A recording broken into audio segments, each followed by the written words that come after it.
10 of us in that room. For him to claim that I made some offers to him in front of those 10 is a Tara deal. Is a Tara deal. Petty lie. But I want to go back to the fact that these people are not strangers to me. I want Mr. Chebukati to explain to me and to explain to Kenyans when he came to a secret location to meet with me and what was that discussion about. At least he's talked about where 10 were. What was the discussion when he came to a secret location to see me in Karen? Number 2, I want Mr. Gulie, or Professor Gulie, and Mr. Molu to explain what they came to do in my house. What was that discussion about? And the drift of that discussion was more of auctioneers rather than commissioners. I want them to say they never came to my house. I will make the CCTV cameras available at my house so that those can be investigated by the DCI, whether I'm saying the truth or not. Because to my house, they came.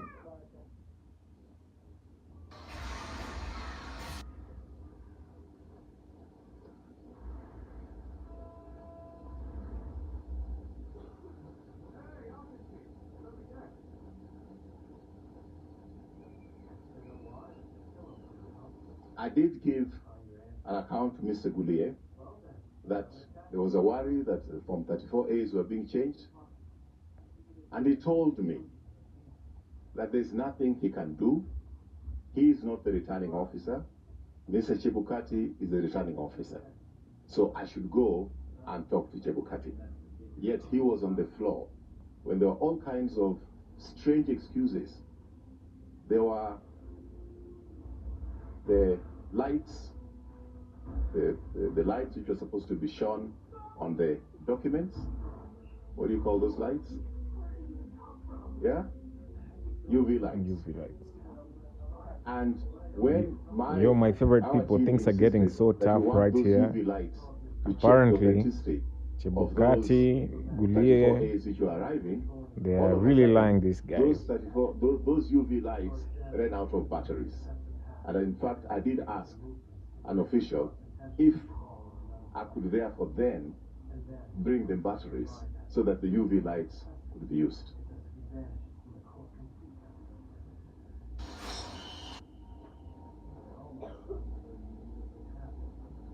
So, I think that what he claimed I said when I was meeting him at 3 or 4 a.m., whatever time he says, I think there were 10 others in that room. So I think those 10 others should be able to corroborate his story. But I'd like to be able to report here that Mr. Gulie, when we were having that discussion, left to go to the toilet for a very long time. And of course, he left with his phone. And as we left that room after talking with them, the UDA officials, namely Nanok and Veronica Maina, were at the door waiting for us to leave so that they could get in. I think I'm acted within my right that if there's a complaint to be made, I should make that complaint. I didn't go in there alone, and I didn't talk to Mr. Chebukati alone when I presented those issues. And just as he wants to tell Kenyans about the discussion we had with him at the wee hours, about 4 a.m., I think he should be honest enough to tell Kenyans what he was discussing with Nanok and Veronica Maina as soon as we finished with him. Thank you very much. I'm ready to take some questions. You're always the first one. Things are getting tough for UDA.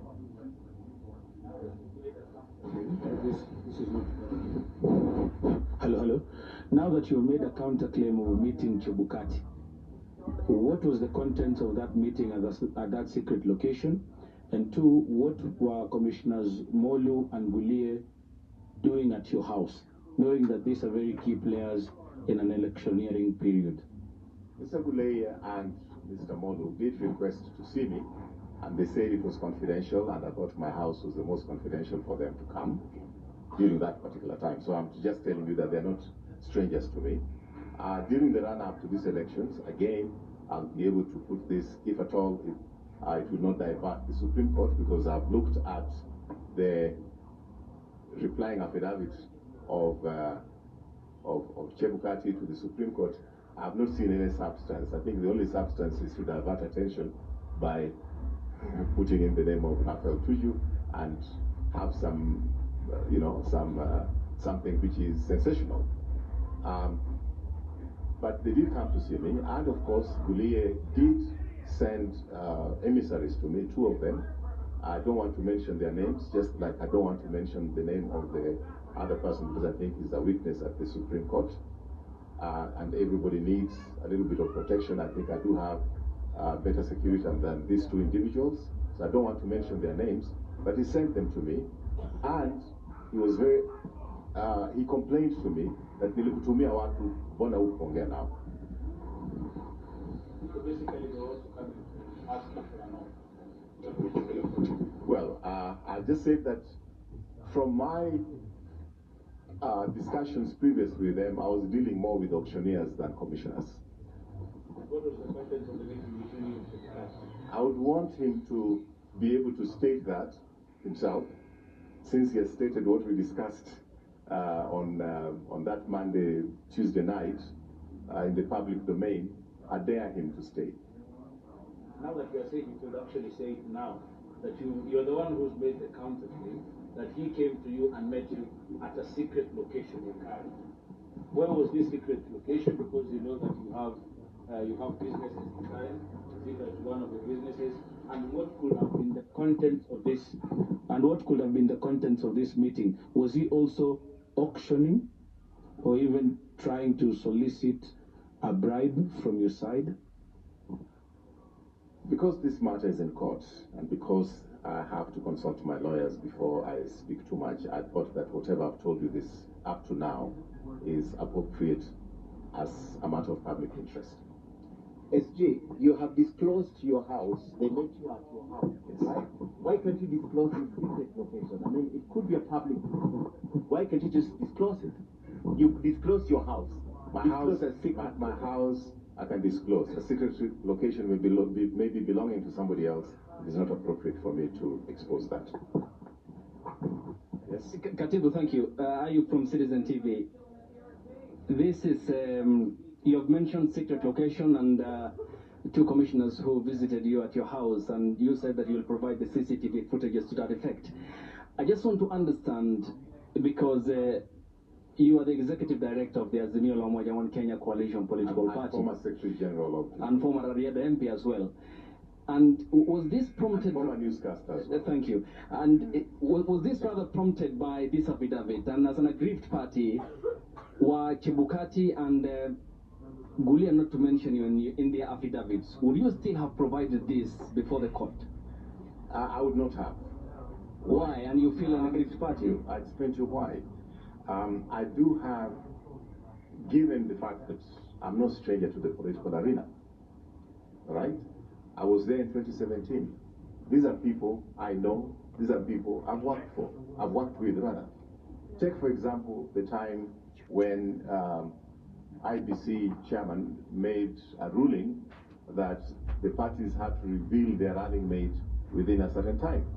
If you recall, I was in the team who went to appeal against that, and I did make a few calls to him to explain to him, and he said he had set up a meeting at IBC, so I should go there and prosecute my case in front of him and the other commissioners, and indeed we prevailed. He did not only postpone the naming of the deputy presidential candidates for a few days, he did it for 3 weeks.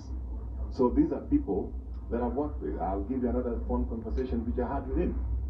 I did, so I'm ready to surrender the phone logs that I have with Mr. Chebukati to DCI and anybody else, the right authority to scrutinize. In the run-up to the elections, there was the challenge of logistics.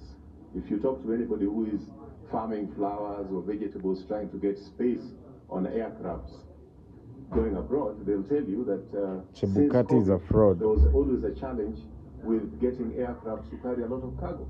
So I did talk to him. I told him, look, I just want you not to have a blind spot. Please make sure that you organize the logistics for the cargo of papers coming into the country. I mean, ballot papers coming to the country in good time, because you may just find that when you are ready to do this, there's no cargo.